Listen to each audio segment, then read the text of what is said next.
This is Daily Blast Live. We're talking about what you're talking about. Get real. No. Y'all, Just this stop. is a sham. It's finally here. Drum roll. Welcome to DBL. Happy Wednesday, everybody. It's mid-December, and I'm feeling it. What's up, brother? I'm feeling like people are just giving half efforts. Yeah. I've been saying I feel like I have a horrible case of senioritis.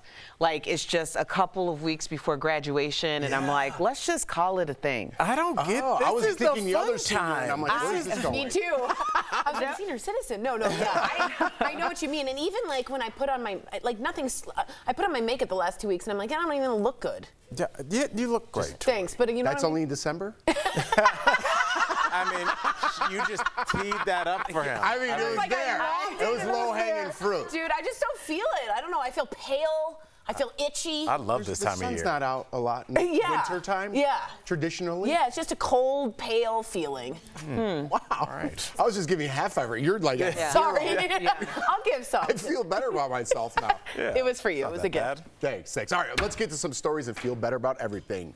Netflix just came out with its most watched shows for part of 2023. Thanks, guys. It counted how many hours people streamed the shows from January to June. So leading the pack in the series is the series The Night Agent with 812 million hours watched. Users spent 967 million hours watching season 1 and 2 of the Ginny and Georgia show, or whatever it is called. And Wednesday was another big hit with 507 million hours viewed. Not far behind, Queen Charlotte was watched for 503 million hours. Other hits like Emily in Paris, it racked up more than 160 million hours of viewing. Surprisingly, Harry and Meghan's docuseries was only watched for 62 million hours, which was far behind Meghan's former series Suits, which actually became a Netflix hit. I think the first episode got more than that. Wow. Yeah. Yeah, that's so, I mean, again, my favorite Suits stories, that's what they were writing next to when I was writing Shaquille O'Neal's show on True TV. And I used to look, really? when I would walk past you and I'd see the whiteboard and all the shows line, and I'd be like, who would watch a show called Suits? Meanwhile, we did a season, and they're big again. So yeah, shout out to Suits. I think, and I was telling our executive producer, Chris, I think there should be a caveat for shows that got big during COVID or the strike. Not a bad thing. Ooh. But you think about Tiger King, would that has been as popular if it didn't happen the first week of lockdown? No. And we needed something to talk about. And Suits, good, God bless them, you know, during the actor strike, they kind of were sitting right there, and people were like, "Hey, it's going to be a while. I can do a couple seasons of this," and it really worked out well for them. So shout out. I'm surprised. I've never heard any of those other shows. The Night Agent's a fun little romp, but it's nothing. What is it? It's a guy that's job is to sit in a room and wait for this phone to ring in case an agent calls that needs help on the road. So he sits there, it never rings, and then it rings. Does he work at night? He works at night. He's an agent at night. He's a night Just agent. a wild guess. Tori, did you have a favorite show of 2023 on Netflix? For sure. I have to recommend this with all stars, which is I'm a big TV binger. Jury Duty is a must. You told me to watch It it. is so interesting. about that. The most interesting show of all time, of this year, and the most inventive. So what happens is, this guy thinks, that guy right there thinks he's doing a documentary about a jury duty that he's on, except the entire rest of the cast are actors. So the whole thing, from the courtroom to the actors to everything, it's he's all the fake. only one who doesn't know it's not exactly. So it's like a Truman Show you're watching in real time. Yes. It's hysterical. My improv friends are on it. Please watch it. It's on Amazon Freevee, but you can get it with Prime. Yeah. Right. Yeah. Huge It hit. is actually, I forgot about that one too. I did, yeah. Yeah, that's a good one. It's a good one. Al, how about you? For me, Love is Blind. I never I watched Married at First Sight and love Love this After Lockup. So this was my show. I watched it. This is my first season ever watching a full season. I don't know if I loved it as much as Married at First Sight, but it's that was my show, and I'm sticking with it. Erica, talk to me. You're making faces, making noises. You can't have this past season be the first season that you ever watched. Agree with you. No? This past season went so off the rails. Yeah. And we watched that this together. people who were super excited about finally there's a show that you might be able to find love, because we had our Lauren and Camerons and Barnett and what's her face? Yeah, what's her name? And they're still together. And then there were all these other couples. This season, I Oh, no. Wait, we can't forget about Tiffany and Brett. Okay, they were top tier. Wow. But this season became a true reality show. Whereas the first couple seasons, it really did seem like these people They were really there. looking for love. Yeah, because they had exhausted all options. That being said, go back and at least watch the first season because Lauren and Cameron are jewels. Twist my arm. Yes. You know, I love that kind of stuff. What about you, girl? I was really impressed that Ginny and Georgia did so well because I thought I was the only one watching it. I haven't had a conversation with anyone else about this show. It's really interesting to me because Georgia, the mom, Georgia, she is a white woman. Her daughter is biracial, and then her son is also white. And you see these like in different areas of the country, like this family and the dynamics and how normalized it is, even though the way that we talk about race and racial situations in this country, you don't think of things that way. It's very polarized and very white and black. But a lot of families are intermixed, and like it's just like how people roll now. But I think when they see politics, they see white working class and black women. But that's not how a family looks. But my family doesn't look like that. The idea of a white woman having this biracial daughter in these different places is very new on television, like especially the way she's presented. But it's kind of a thriller, it's kind of a comedy. It's just like, it's something that teenagers can watch or adults can watch. I just think it's very well done, and this last season had me, I'm hooked. If they don't come back next season, I will be very upset. I think they will. What about you, Big Jeff? Big Jeff forgot which one he picked. I forgot.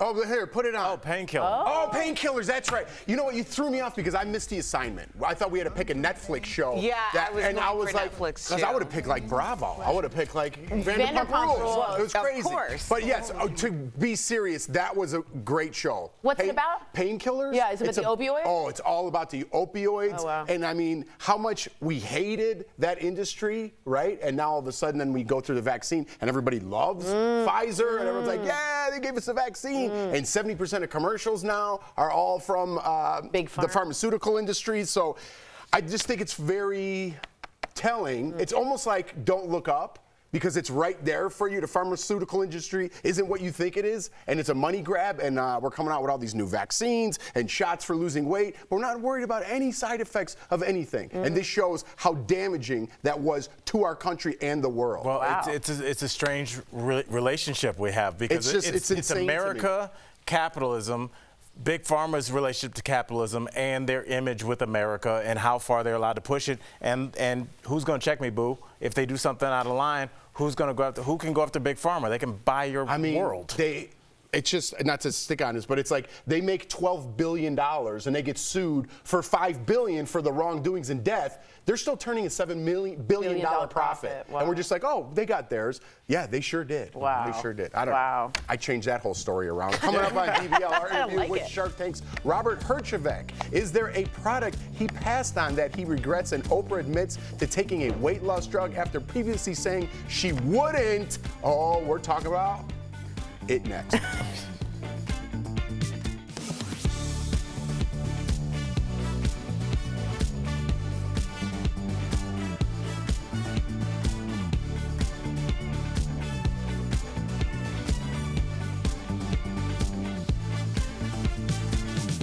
Was a real cliffhanger. Oh my gosh.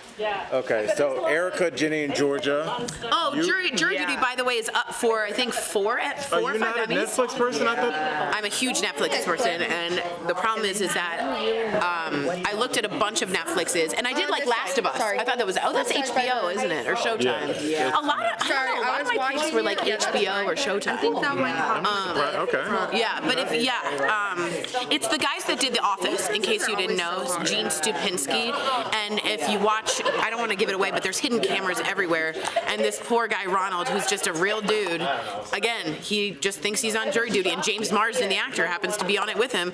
And I know 4 of the actors, and I watched their casting. And man, it's all improv. It's just the height of a really new idea in television. So anyway, highly recommend it. I also liked Money Heist, which is really good.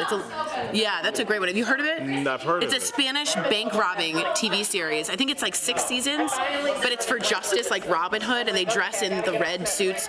Really good. Money Heist, excellent. And now I'm watching The Curse with Nathan Fielder and Emma Stone, and it's very interesting. That's on Netflix. It's very awkward, but we don't really get the point of it yet. Have you seen The Curse, Erica? The Curse? Okay. How long will you hang in with a show that you don't really get the point of? If it has something, a hook of something I'm interested in, I'll stay with it till the end. Really? Yeah. I rarely give up The on a show. Foundation was like that on Apple. Oh, you put me on. What is that? Just go watch it. What's it about? It's about in the future. It's like Star Trek on steroids. Like Black Mirror, kind of? No. Oh, okay. It's really Space good. exploration? Yeah, space exploration in like 1,000 years. The Foundation The on Foundation? Apple. Thank I you thought it was a later. makeup thing. No.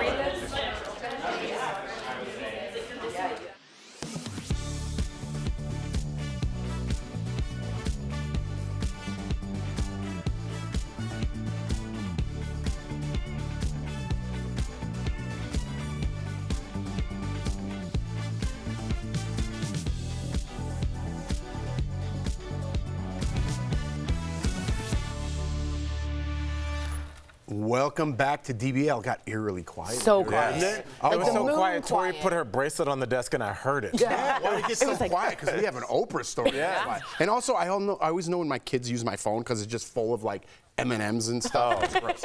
All right, anyways, let's get to some Oprah. Oprah has admitted to taking weight loss drugs. Oprah sparked speculation that she had taken a drug like Ozempic when she appeared at the Color Purple premiere looking slim. She previously denied taking weight loss drugs to lose weight, calling them the easy way out, but now Oprah tells People magazine she credits her 40-pound weight loss to taking an unnamed weight loss drug. She also said she felt the need to use the drug as a tool to manage not yo-yoing so much and is done with the shaming from other people and particularly myself. So there's a clue there that why she denied. I always think, why did Oprah deny? She's the most transparent person on earth, right? But the shame coming from myself. We're a product of our environment and who raised us. And that's not Oprah's voice in her head. That's her dad or her grandfather saying, if you want to lose weight, here's how you do it. Don't take the easy way out. And I think we've, the stat, there's over 100 million Americans are subject to obesity or deal with it in their life. I mean, that's almost half of us. I mean, a third of us. So are a third of Americans lazy? I don't know. I don't think 1 in every 3 people in this room is a lazy person. It seems like there's something physiological and also in the food that we consume. Also, I just want to add that Oprah is a 10% owner of Weight Watchers, and perhaps that might have been a reason she didn't talk about that. I get what Al's saying, but let's say why didn't she admit it? Let's stick on the subject of Oprah not being transparent at this point. And I think maybe the Weight Watchers thing might be part of it. That's a great point. Yes. I think Oprah's like, listen, I'm a woman of a certain age, a media mogul. People want to be me. I'm going to do what I want at this point. So in why my lie life. then? I don't know. I guess people could say she lied by omission. Well, she denied it. She openly said, I'm not taking them. But she also said that she has used them at some point as a tool. So it's unclear if when she said she wasn't taking it, that was when she wasn't taking it and she took it later. Because a lot of people have been in that boat. Like, I'd never do that. And then when everybody else was doing it, then they started doing it. So I don't know if she lied. Do you think it she might have caught been the when truth. this is going to leak? Well, I think when you have that, especially now, when you have that dramatic of a weight loss, especially coming out snatched like that, people are going to speculate about what you did. So now she's saying, I'm just going to say what I did and I'm done with the shaming. Like, at this point, I hope she's done with the shaming. I want something to look forward to. I want my moment of no craps given, okay? Is that going to be 10 years from now? Is it going to be 5 years from now? Do I have to wait 20 years to really not give a crap? Oprah, please tell us. I want to know. So is this the new thing? Because we've bashed many celebrities on this show for not being honest and transparent. The Kardashians, just the name. Is this the new thing now, saying like, hey, it's kind of your business. You don't have to tell us what you're doing. Is that the new thing? I don't think that's what happened. I think she's admitting to doing it because she did it, and people are asking the questions. Well, and she's saying she was dodging after the first. fact. After the fact. It didn't seem like she didn't come out the way I feel like if somebody's like, oh my, did I take it? Yes, I took it, and here's the great things it did for me. Whether she lied by omission or she hadn't taken it at that point, but she was going to take it later. I think that makes Oprah seem more human to me.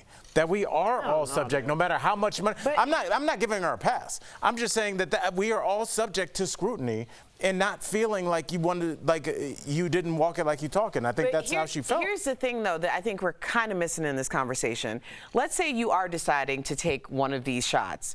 Okay, do you come on and announce that you're taking it? Because if you don't get the results that Oprah got or that someone on Bravo got, then people are going to be bagging you and clowning you for not losing enough weight. Oh, well, you couldn't even get to this side. So I don't see a problem with someone not announcing that I'm starting this. That doesn't seem like that. Nobody would ask you pre. No one would just be like, that's what we're kind of implying, that why didn't she say it earlier? No, well, when maybe she lost the weight, then they asked her, and she says because she's just coming out on the red carpet. No, that's but when they it said became. She credits it to hard work. I'm not shaming anybody for taking that. I'm just saying, why wouldn't you? I don't know. Is there shame behind taking this drug? Well, she clearly says, I'm done with the shaming from other people and particularly myself. So she felt it from the social aspect and herself. I just don't understand why not be transparent the whole time. Agreed. If I lost 40 pounds, I'd say, hey, I took this amazing drug. Right. That's what I would say. Yeah. Not like I credit it to hard work and then later on be like, you know what, I really did take a drug. I'd kind of feel weird about it. That's all I'm saying. All right, we got to go anyway. We'll be right back.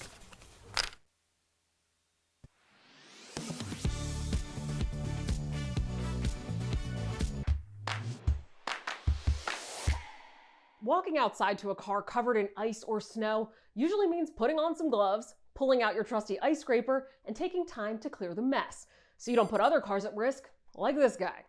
Many people have shared at-home tricks they use to clear snow or ice from their car faster on social media. Using these sources, here are 3 things we verified you should not use to de-ice your car. No-no number 1, using hot water or homemade solutions. Pouring hot water over snow or ice might seem like an efficient way to melt the mess away, but according to the Rochester Mazda car dealership, the sudden temperature change could crack your windshield. And as for those homemade solutions, like mixing water with ammonia or vinegar, a AAA spokesperson says using any chemical solution that is not manufactured for snow removal on cars could also create small cracks and craters in the windshield, making it unsafe to drive. And they could damage your car's paint too. Next up, using the wrong tools. 1A Auto, an auto repair company, says to never use a shovel to clear snow off your car because many shovels have a metal blade or other sharp edge that will scratch your car's paint. So, what about a broom? 1A Auto says if the bristles are stiffer than a regular snow brush, that can also damage the paint. And finally, using your windshield wipers. Anco Wipers, a blade manufacturer, says making your wipers do the heavy lifting could tear the blades, making them less effective. They also say you shouldn't snap the blades to get ice or snow off. If the spring is tight enough, it can cause the wiper to crack the glass in your windshield.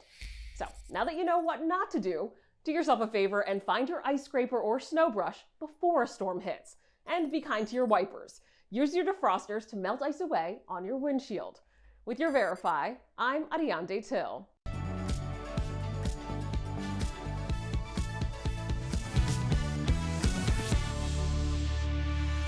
Welcome back to DBL. He's known as the Sporty Shark on the hit show Shark Tank. And earlier we spoke with Robert Herjavec about the new season and some of the hottest gifts of the year. Take a look. Don't be a wimp. So do I just... Yep, just lay back, get comfortable. Robert, Focus in on the breath. Robert.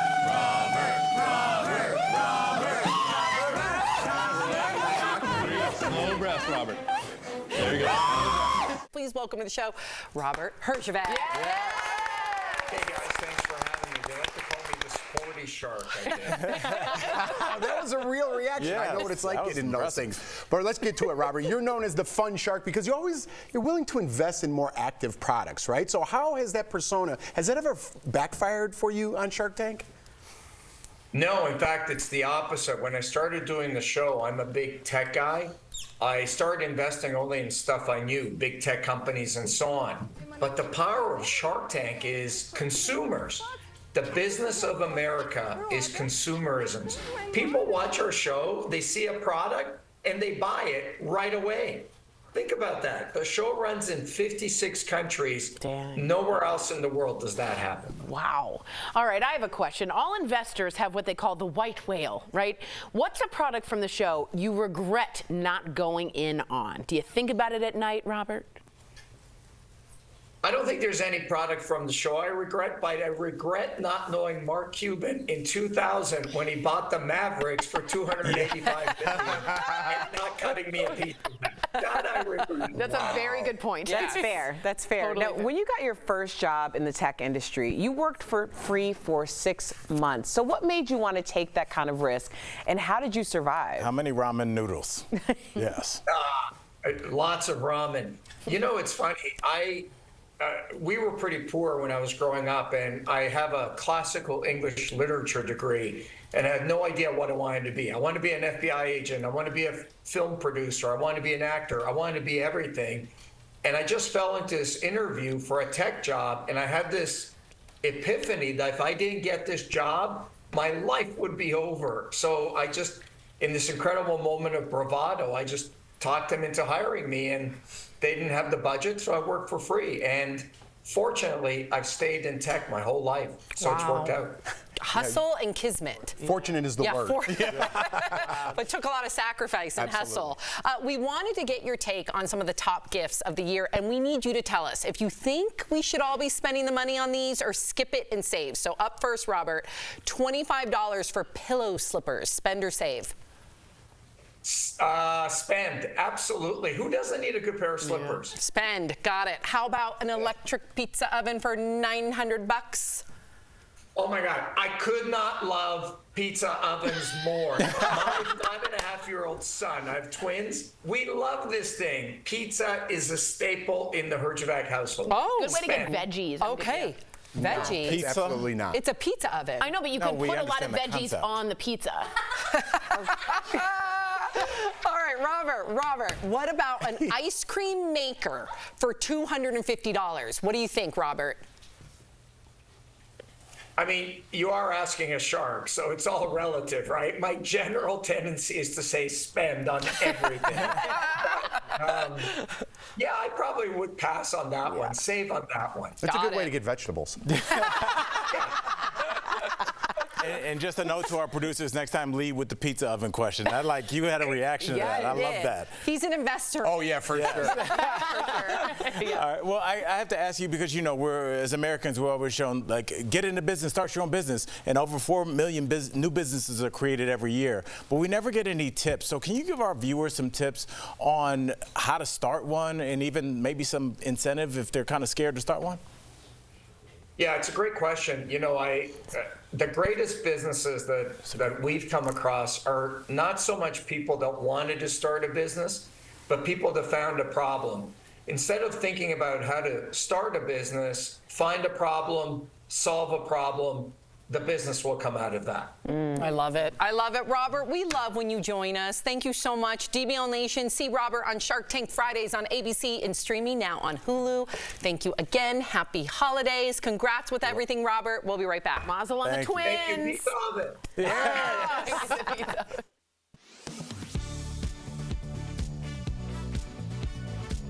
We've all gotten a notice at some point telling us that we're eligible for some amount of money from a class action settlement. But there are social media accounts and websites dedicated to tracking these cases and highlighting when people can get money without showing any proof they're qualified for it. Which begs the question, is it legal to take part in a class action settlement if you're not really entitled to it? Our sources are class action firm Certum Group and Jeff Feldman, a law professor at the University of Washington School of Law. Class action settlements are complex because they typically require administrators to send out small payments to millions of people. To make things simple, Feldman said the courts often don't require class members to show proof of purchase to claim small amounts because who really keeps receipts from years ago? It's a way in which people who may have been economically harmed by the conduct but can't prove it with a receipt can get some compensation. Now, under no circumstances is compensation supposed to go to individuals who don't qualify for class participation. But that doesn't prevent people from trying to take advantage of the system to make a quick buck. The potential risk? Being charged with fraud or perjury, and that's noted on the websites promoting no-proof settlements. According to Feldman, it's unlikely you'll be caught for claiming a one-off settlement you're not entitled to. He and the Certum Group say the larger issue are bots from organized crime groups. When they have to sort out hundreds of thousands of phony claims, that jacks up the cost for everybody and ultimately comes out of the total amount of the settlement that's available, even for people who are entitled to it. So, no, it is not legal to take part in a class action settlement if you aren't really entitled to it. With your Verify, I'm Brandon Lewis.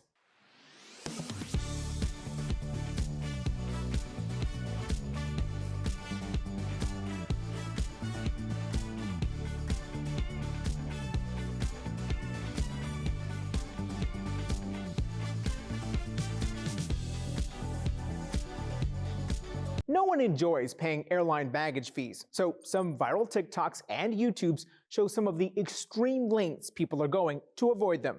Several show people stuffing pillowcases with their clothing because they claim pillows are exempt from baggage fees. But is that really the case? Let's verify.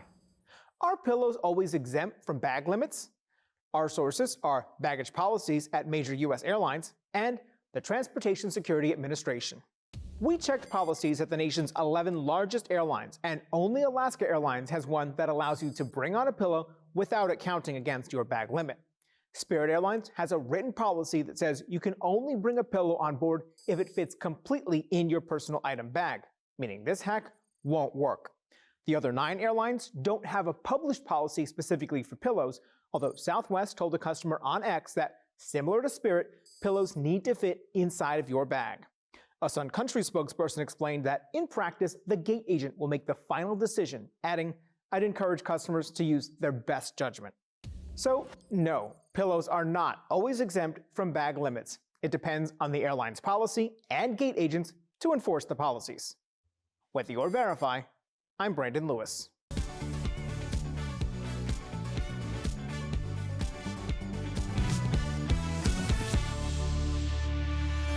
Welcome back. We have some creative tips when it comes to upgrades for your bathroom. We're talking about it in today's tips, sponsored by Jacuzzi. First, if you never cleaned your shower head, try using a dental stick to remove residue from the spray holes. Oof.